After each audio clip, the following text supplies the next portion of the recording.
So good morning or good afternoon, depending on where you're based. My name is Casey and I'm the Digital Event and Content Manager here at Claravine. And I'd like to welcome you to today's webinar, From Chaos to Clarity, Streamlining Your Content Creation Process. And moving on to our agenda for today. First, we'll dive into some strategies around standardizing your assets and data to improve compliance and consistency. Then we'll take a look at improving workflows and collaboration, sharing ways to make your content more effective and break down some of those silos between teams and stakeholders. Then on to measurement and attribution, how to better organize everything to gain a better understanding of your performance. And finally, we'll wrap it up with Q&A and resources. So moving on to our speakers for today. Joining us, we have Chris Comstock, Chief Growth Officer at Claravine. He has over 15 years of experience in the digital marketing and data management industry and currently leads Claravine's product vision. And David Porter, Senior VP of Corporate Development at IntelligenceBank. He has over 20 years of experience in SaaS and in his current role helps to drive growth, innovation, and strategic partnerships. So Claravine and IntelligenceBank have come together very recently to form a partnership which aims to streamline digital asset management processes and overall enhance an organization's digital experience. And now I'll let our presenters tell you a little bit more about what each company does, and then they'll get into our topics for today. And with that, I will hand it over to Chris. Great, thanks, Casey. So a little bit about Claravine. We like to say that we data integrity starts with standards. So we have our, data standards cloud, where we're really, the vision is to help people, teams, and technology gain a shared understanding of their data. We'll talk a little bit more about some ways that this can happen, but it's really about putting a SaaS application that teams can collaborate with, understand what those standards mean. For us, standards are everything from metadata, naming conventions, link structure, tracking codes, et cetera. They kind of cover all those different things. So excited to be here today. Thank you for the kind introduction, Casey. Good morning or afternoon, everyone, depending on where you are. Thanks for joining us today. We are very excited to partner with Claravine and help to bring clarity to your content creation process. With regards to IntelligenceBank, founded in 2009, we are a cloud-based digital asset management, online brand portal, and marketing operations platform. We work with over 500 brands with almost 1 million users that access IntelligenceBank from 55 different countries. We have offices in Canada, the US, and Australia. And now what makes IntelligenceBank different is that our focus is on both efficiency and compliance in a world where the demand for creative is exploding, along with increasing brand and regulatory compliance. In short, we help companies to get content out the door faster, both brand and legal approved.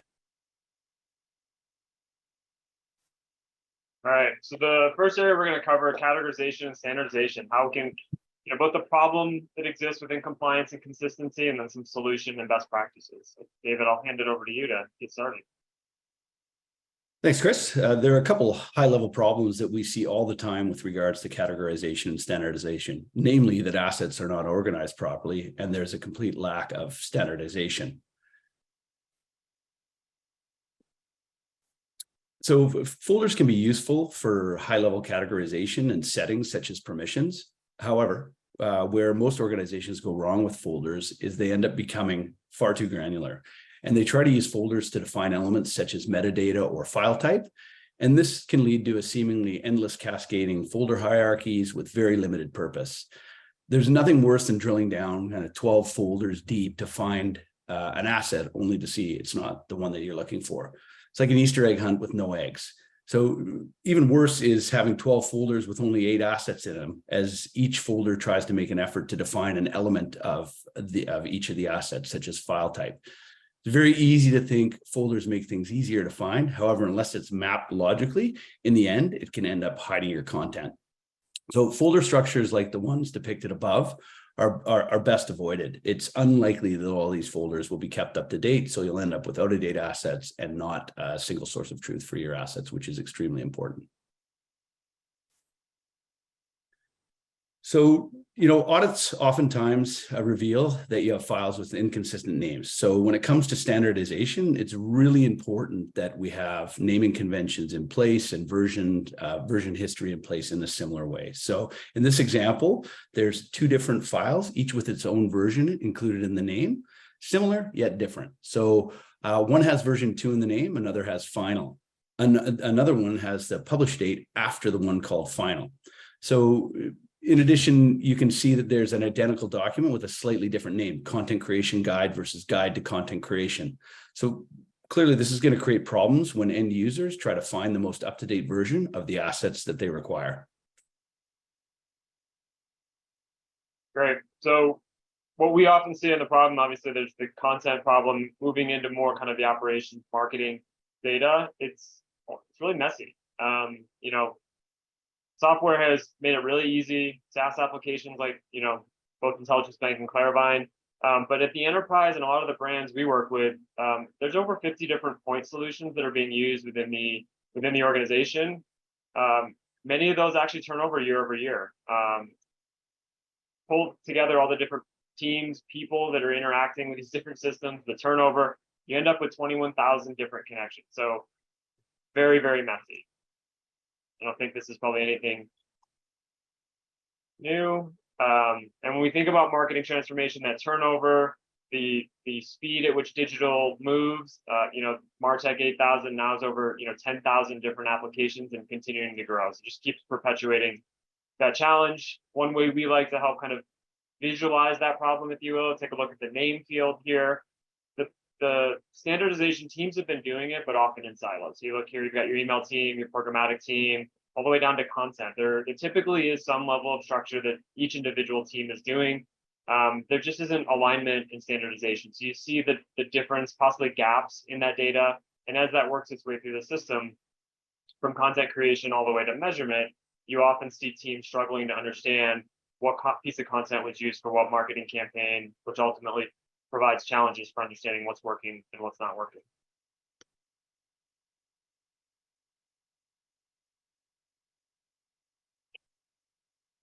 David, we might have lost audio from you. Apologize. So there are real world costs associated with this problem. 64% of marketers struggle with content and duplication efforts, and 88% of marketers need an easier way to discover and share assets. Yeah, and we often see, 80% of companies at some point have lost revenue to some of those data challenges. And now, obviously, with the growth of even recently AI, data scientists are spending 80% of the time trying to clean and prepare that data to take advantage of that, which ultimately leads to upwards of $10 to $14 million in lost opportunity or revenue cost to the company. Now we're going to get into the solution around categorization and standardization.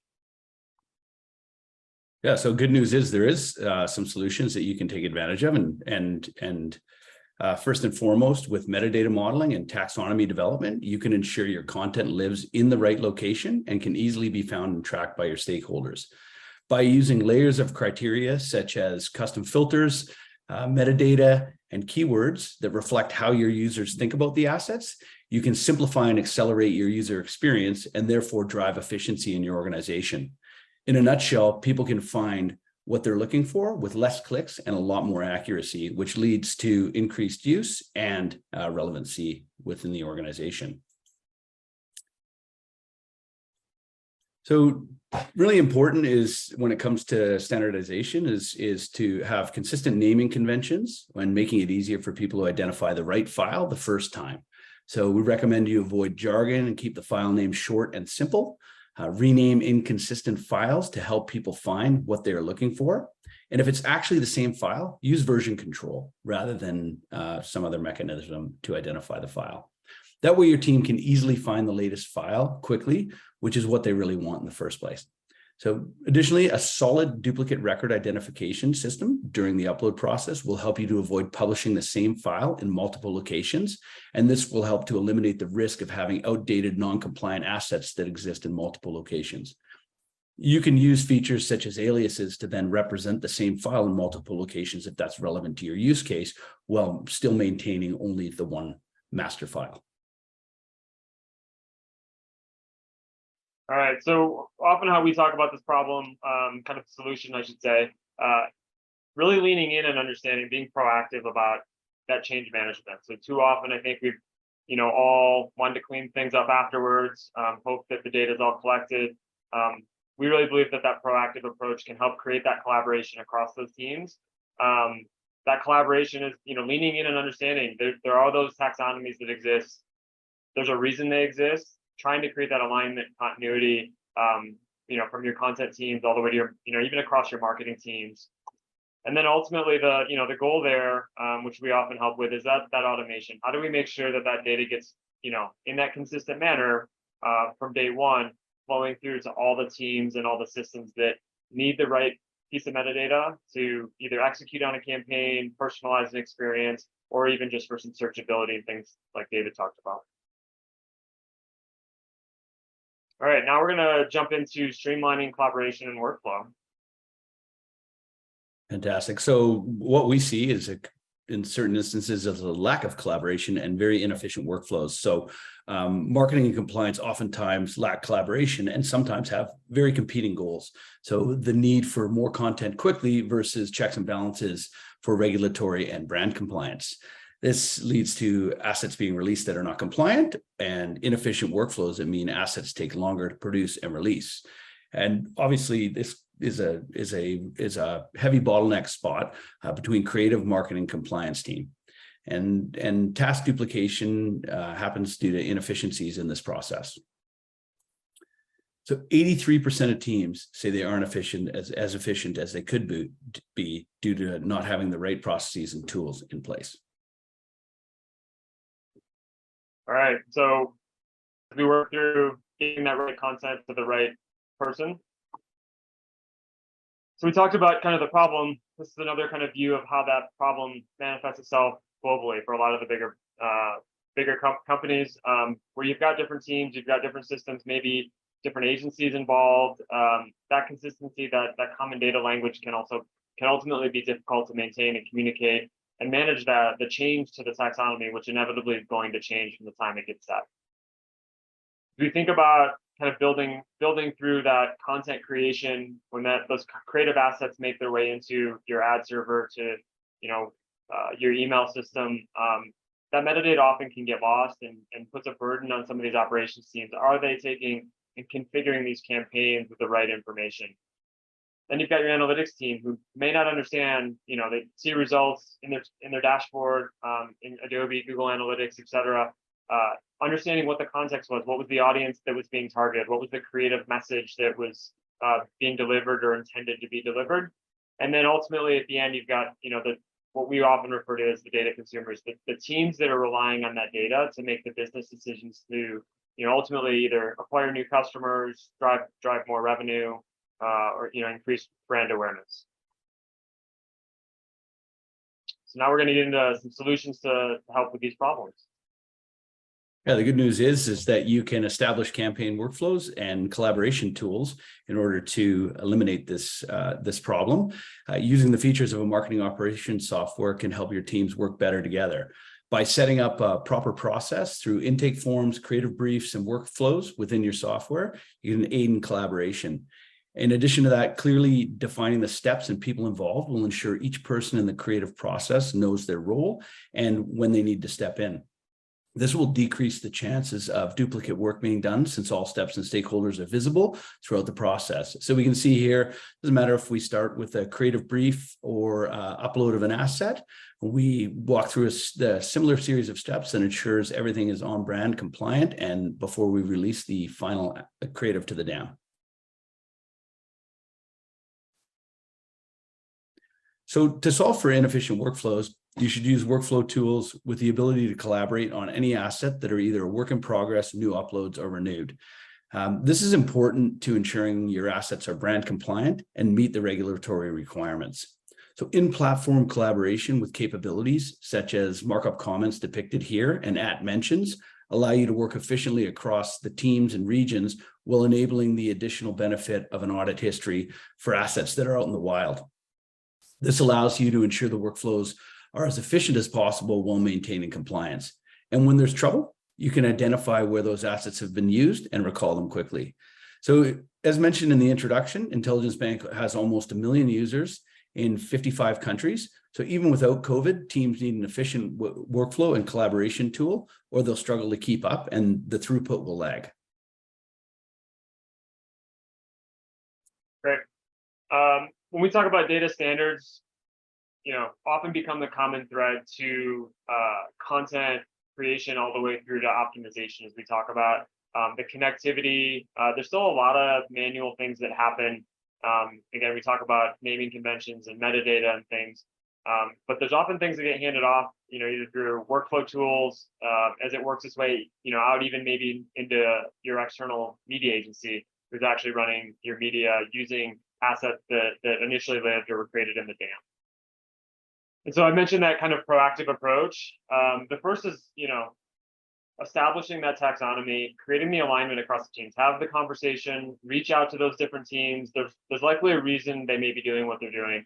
And there may be some things through that collaboration that you can, learn and connect and understand where are the common pieces of that taxonomy, how do they fit, common elements such as, brand information, channel information, creating that alignment that even if you are still operating independently, there's a common understanding that can, as it makes its way into the analytics teams, can create some common, like, again, we call data standards for teams to be able to more efficiently make sense of the data and spend less time cleaning it up.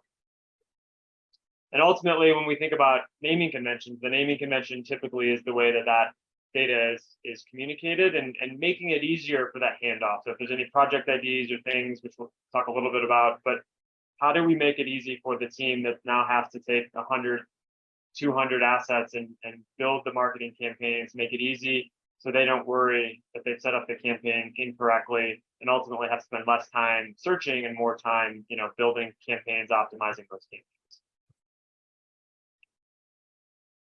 All right, getting a little bit kind of further into that measurement and attribution. So better categorization to understand, how do we understand the performance of what's working and what's not working? So when it comes to measurement and attribution, this problem we see is lack of asset tracking, which means you can't track asset ROI and legal usage. So without seeing metrics like downloads, shares, views, and impressions, there's no way to track asset ROI or usage. And the cost of not tracking this is high. According to Accenture, 90% of marketing material is never put to use because it's not relevant, out of date, or not accessible. So most organizations could obviously become more efficient at reusing or repurposing their existing assets that they already spent good time and money creating. All right, as we think about the impact, we touched a little bit on this, the data science teams, measurement teams, spend time trying to understand and validate the data that they're receiving.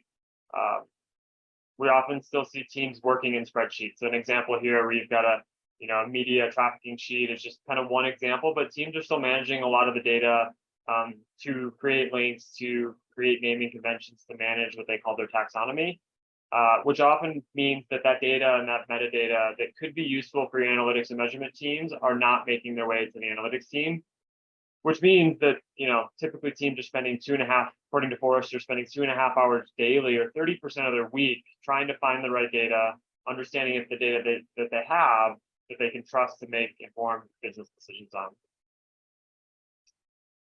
Now let's get into some solutions. So the solution from our perspective is pretty simple. Use a tool that can track your asset usage, track approvals and versions of campaign requests and files for audit and compliance. Report on process stats with custom reports such as time to market, approval bottlenecks, and briefs, and approvals that have completed the cycle. Understand usage by user, by group, and by asset. And if you understand performance, you can improve the process. And then showing spend versus activations and other ROI metrics by campaign can assist you in your decisions and helping to gain additional efficiency. Great. So we talked a little bit about naming conventions. Just kind of an example, naming conventions are still something that are core to, making it easier to understand when you log into the specific point solutions. What's a given campaign, still used for some of the searchability, still used, everything down to tracking codes and, logic that's embedded within this information. This is just kind of an example of one structure as it relates to channel, campaign objective, a region. Everyone has a different version. This could be flipped on its head for someone else. So we talked about that. One thing that we don't often see, which is tends to be a best practice, is how do we embed IDs from other systems. So we talked about those handoffs from one team to another team, incorporating unique identifiers from those platforms in those naming conventions can make it easier to turn kind of text fields into a way for teams to have a unique identifier that's unique to either that platform, a workflow, an internal campaign. So when you bring it all together, either in your data warehouse, your data lake, et cetera, you have that unique identifier, which is going to remain consistent, where typically text fields are ultimately going to change over time, and they could change for good reason, but it allows you to manage that change over time by having that unique, consistent ID to join all those various data sets together. And then a visual, we like to show the kind of nice, clean, pristine kind of view of that data, whether you're looking at content, assets, information, all the way up to emails. You get that clean, consistent data model across all those teams. That ultimately means, the whole set of people and teams together can move much faster, ultimately driving more revenue. And to wrap kind of the three areas we covered, from compliance and consistency, breaking down those silos between the teams to create efficiency, and then better categorization to understand the performance across your different teams. So this is going to help to make data management easier with categorization and standardization, allow more compliant content to be created and delivered faster between the teams, and also help you to understand the ROI for the assets and your marketing performance. All right. And that has been the presentation portion of our webinar today. So we now have a couple moments for Q&A. So again, feel free to submit those questions via the Zoom Q&A section or in the chat here.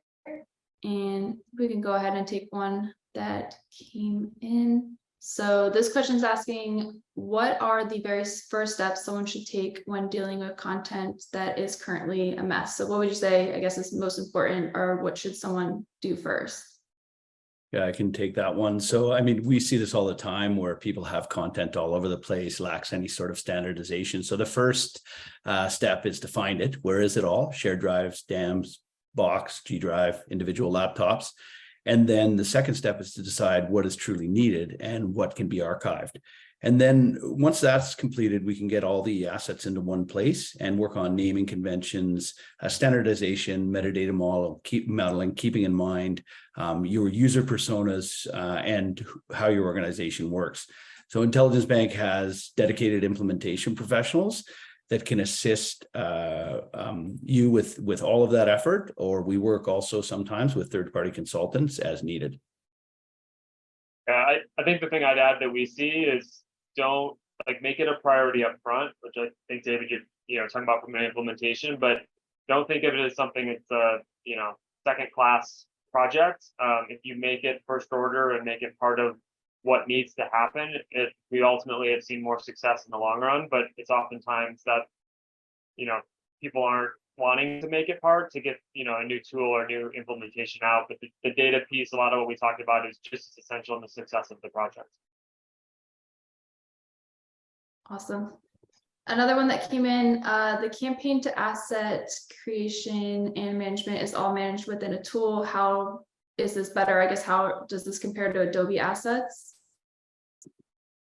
Yeah, I mean, that's a great question. We find lots of our customers are looking for a solution that can be tailored to their requirements rather than being stuck within a specific workflow. So be happy, whoever's asked that question, to walk you through how IntelligenceBank works relative to Adobe Assets.